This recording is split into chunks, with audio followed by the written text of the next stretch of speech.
Hallelujah, praise the Lord. परमेश्वर का धन्यवाद देते हैं आज के सुंदर सुनहरे समय के लिए। परमेश्वर ने हमें समय दिया है ताकि एक बार फिर हम परमेश्वर के भवन में आए और परमेश्वर के भवन में आकर परमेश्वर की महिमा उसका गुणगान कर सकें और उसके वचन के ऊपर चिंतन मनन कर सकें। मैं आप लोगों के सामने परमेश्वर के पवित्र वचन में से पढ़ूंगा। नीति वचन इसका 3रा अध्याय, इसकी 1 आयत से लेकर 6 आयत तक परमेश्वर के पवित्र वचन में से पढ़ूंगा। यहाँ पर लिखा है, हे मेरे पुत्र, मेरी शिक्षा को ना भूलना, अपने हृदय में मेरी आज्ञाओं को रखे रहना, क्योंकि ऐसा करने से तेरी आयु बढ़ेगी और तू अधिक कुशल से रहेगा। कृपा और सच्चाई तुझसे अलग ना होने पाए, वरन इनको अपने गले का हार बनाना और अपने हृदय रूपी पट्टियों पर लिखना, तो तू परमेश्वर और मनुष्य दोनों का अनुग्रह पाएगा। तू अति बुद्धिमान होगा।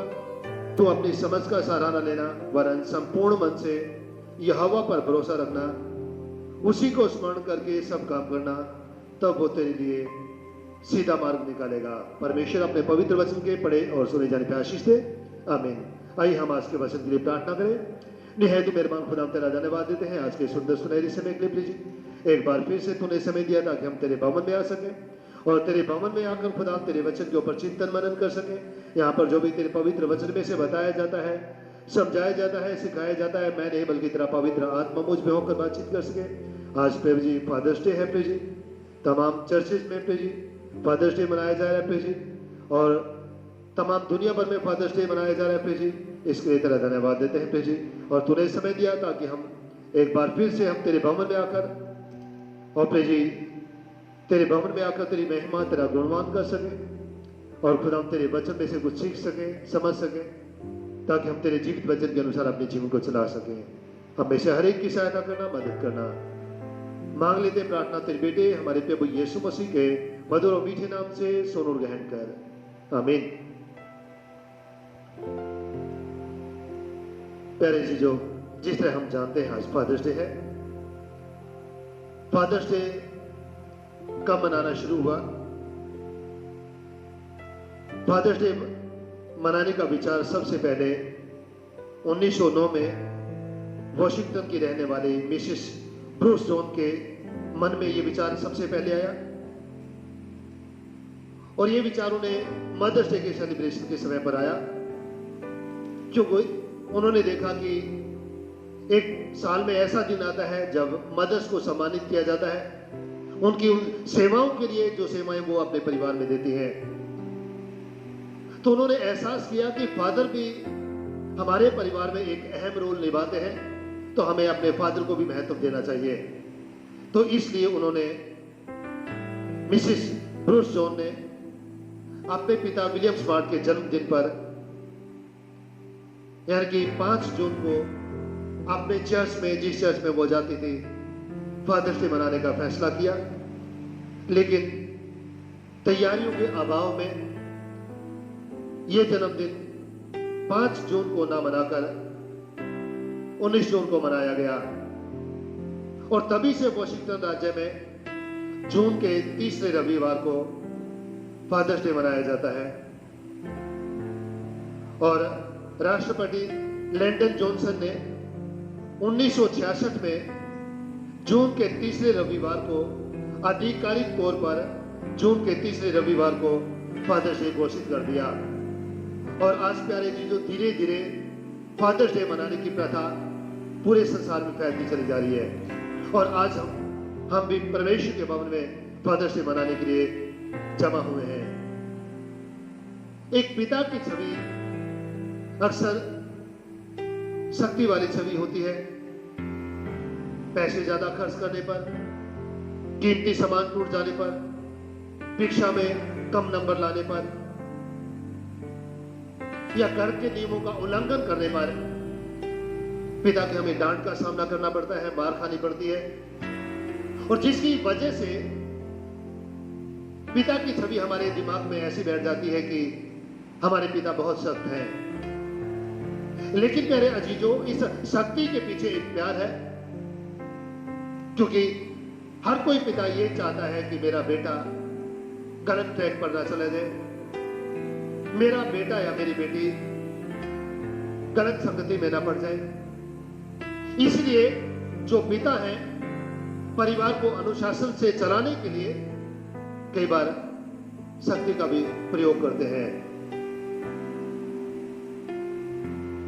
लेकिन बच्चे कई बार पिता की शक्ति का मतलब कुछ और निकाल लेते हैं और समझते हैं कि हमारा पिता हमसे प्यार नहीं करता है। लेकिन जो भी पिता करता है बच्चों की भलाई के लिए करता है, लेकिन हम उस प्यार को नहीं समझ पाते हैं जो प्यार हमारा पिता हमें करता है। एक बार की बात है कि एक छोटा सा परिवार है।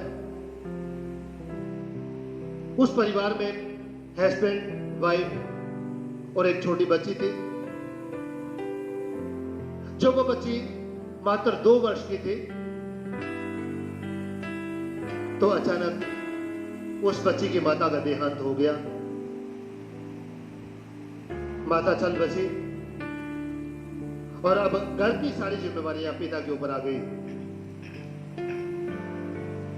पिता जवान था, बच्ची छोटी थी। यदि पिता चाहता तो शादी कर सकता था, लेकिन उसने सोचा कि नहीं, कहीं ऐसा ना हो कि कोई दूसरी मां आए और मेरी बच्ची का सही ढंग से पालन पोषण ना करे, मेरी बेटी को प्यार ना करे। इसलिए पिता ने शादी नहीं की। बेटी को पढ़ाया लिखाया, बेटी जवान हो गई, 22 साल की हो गई। और जब बेटी 22 वर्ष की हो गई तो पिता ने अपनी शादी कर ली और बेटी को बड़ा दुख हुआ। उसे दुख इस बात का हुआ कि जब मैं छोटी थी, जब मुझे मां की ज्यादा जरूरत थी, उस समय पिता ने शादी नहीं की। लेकिन अब मैं जब जवान हो गई हूं, अब पिता शादी करके आ गए हैं। उससे बड़ा झटका उसे तब लगा जब पिता और उसकी नई माता हनीमून के लिए 1 महीने के लिए बाहर चले गए। और जब 1 महीने के बाद घर वापिस आए तो पिता अपने हाथ में 3-4 तस्वीरें लेकर आया और अपनी बेटी को कहता है कि तस्वीरों को देखो और जितनी जल्दी हो सके हम तुम्हारी शादी करवा देंगे। और कुछ दिनों के बाद उस बेटी की शादी कर दी और उस बेटी का नाम उपासना था। उपासना को बहुत बुरा लगा कि नई मां के आते ही मेरे पिताजी ने मेरी शादी करवा दी है, अपने घर से मुझे पराया कर दिया है। उपासना की शादी हो गई, परिवार बड़ा अच्छा मिला और उपासना अपने परिवार के साथ बड़ी खुशहाली से अपना जीवन व्यतीत करने लगी। लगभग 1 महीने के बाद उपासना की मम्मी का फोन उपासना के पास जाता है और उपासना को कहती है कि उपासना, तुम्हारे पापा बहुत बीमार है, हॉस्पिटल में एडमिट है और तुम्हें याद कर रहे हैं। और जैसे ही उपासना ने सुना कि मेरे पापा बहुत बीमार है, उसी समय उपासना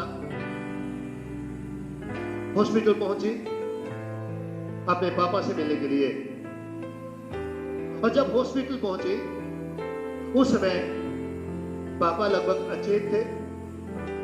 जैसे पापा के कानों में यह आवाज गई कि उपासना आई है, तो प्यारे जीजो, पापा ने धीरे से आंखें खोली और सामने देखा उपासना खड़ी थी।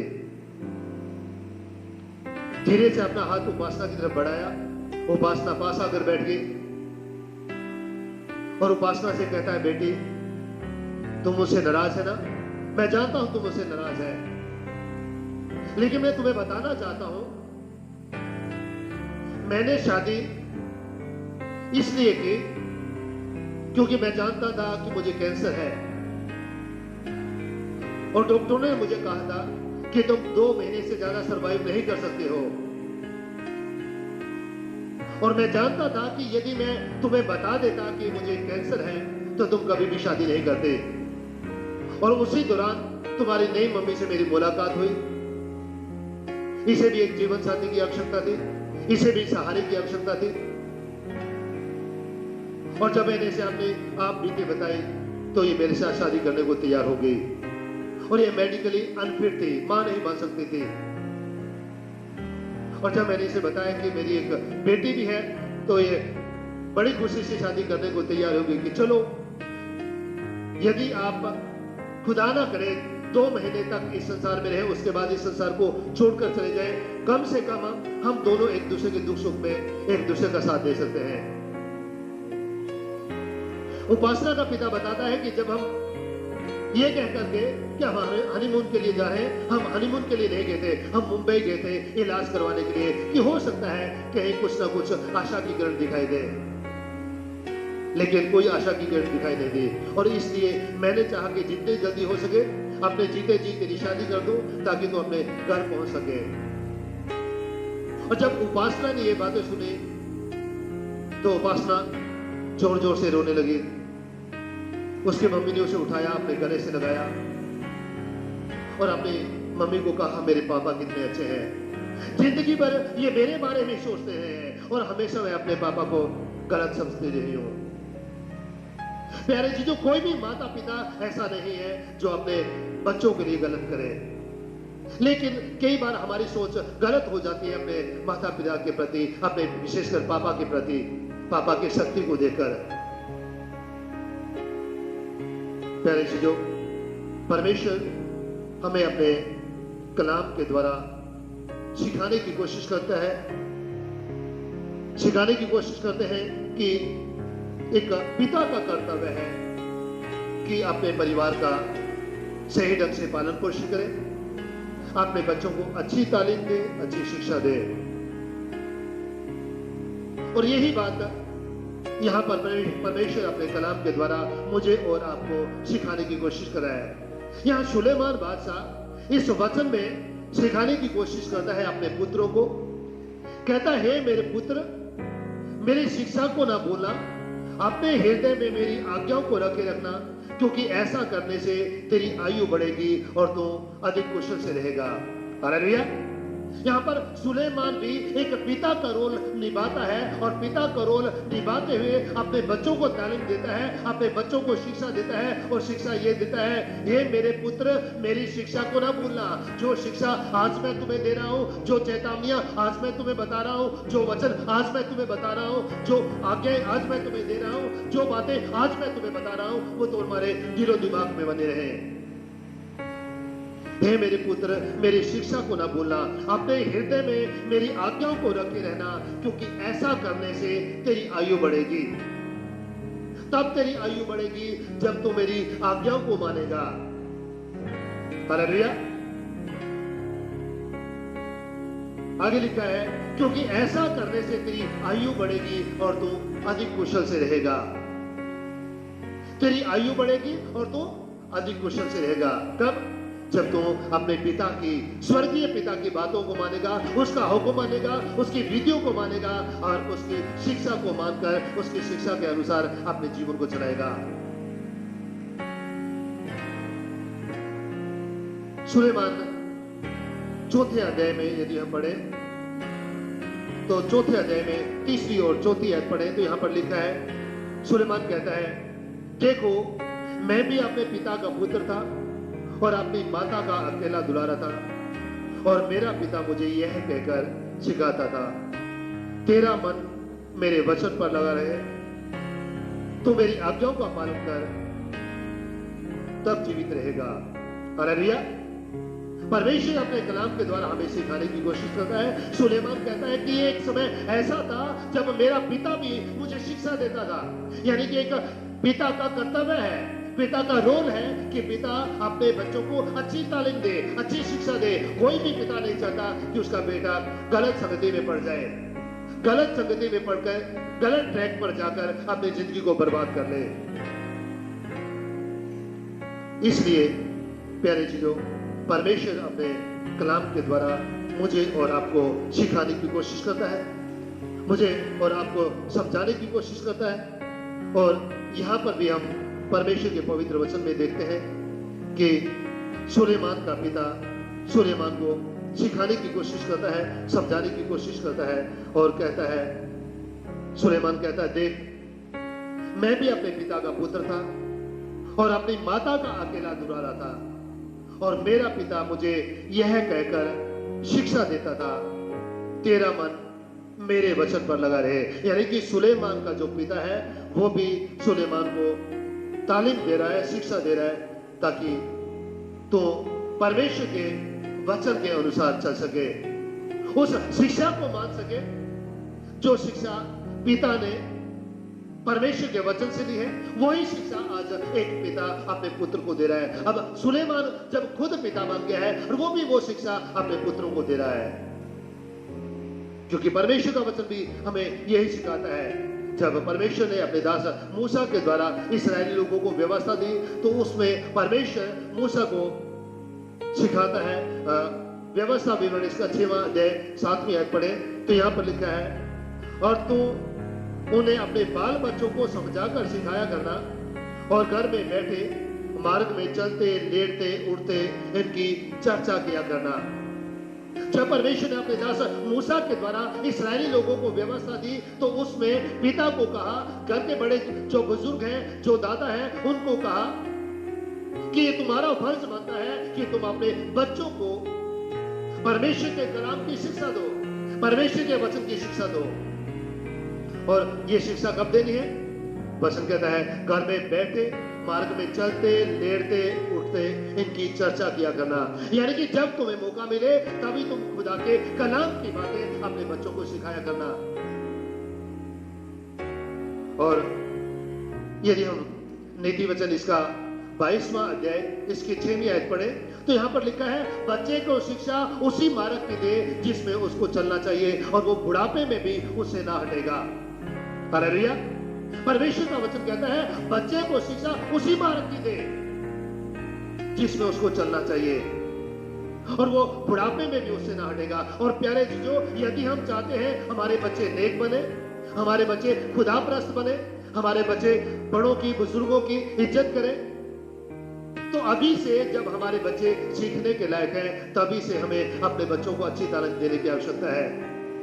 यदि हम चाहते हैं कि हमारे बच्चे बुरी संगति से बचे रहें, बुरी बातों से बचे रहें, तमाम नशों से बचे रहें, तमाम बुराइयों से बचे रहें, अभी से हमें ये तमाम शिक्षाएं अपने बच्चों को देने की आवश्यकता है। और इसीलिए ये एक पिता का फर्ज बनता है कि वो अपने बच्चों को देखे, अपने बच्चों को सही गाइड करे, सही ट्रैक पर लेकर जाए, सही रास्ते पर लेकर जाए। और इसलिए पिता कई बार परिवार में सख्ती बरतता है और हम सोचते हैं कि हमारा पिता हमें प्यार नहीं करता है, लेकिन कोई भी पिता अपने बच्चों का बुरा नहीं चाहता है। प्यारे चीजों, सुलेमान बादशाह कहता है कि मैं भी अपने माता का पुत्र था, मैं भी अपने पिता का पुत्र था और अपनी माता का अकेला दुलारा था, और मेरा पिता भी मुझे यह कहकर शिक्षा देता था कि तेरा मन मेरी बातों पर लगा रहे, मेरे वचन पर लगा रहे। अब जब सुलेमान खुद बाप बन गया है, इसलिए एक बाप होने का कर्तव्य, एक पिता होने का कर्तव्य निभाता है और वो अपने बच्चों को तालीम देता है, अपने बच्चों को शिक्षा देता है। आज मेरा और आपका भी कर्तव्य है कि एक पिता होने का हम कर्तव्य निभाएं। हो सकता है हमें सख्ताई बरतनी पड़े, यदि हमारे बच्चे गलत ट्रैक पर जा रहे हैं, यदि हमें उसकी पिटाई भी करनी पड़ेगी, तो वचन में लिखा है तुम्हारी पिटाई से बच्चा मरेगा नहीं बल्कि उसका जीवन सुधर जाएगा। और वचन में लिखा है जो अपने बच्चे को छड़ी से नहीं मारता वो अपने बेटे का दुश्मन है। यदि बेटा गलती करता है, वो गलत ट्रैक पर जा रहा है, नशा करने लगा है, बुरी संगति में जा रहा है, तो पिता का फर्ज बनता है कि बेटे को डांटे, और यदि मार की आवश्यकता है तो बेटे को मारे भी, ताकि उसका जीवन बर्बाद ना हो, उसका जीवन सुधर जाए।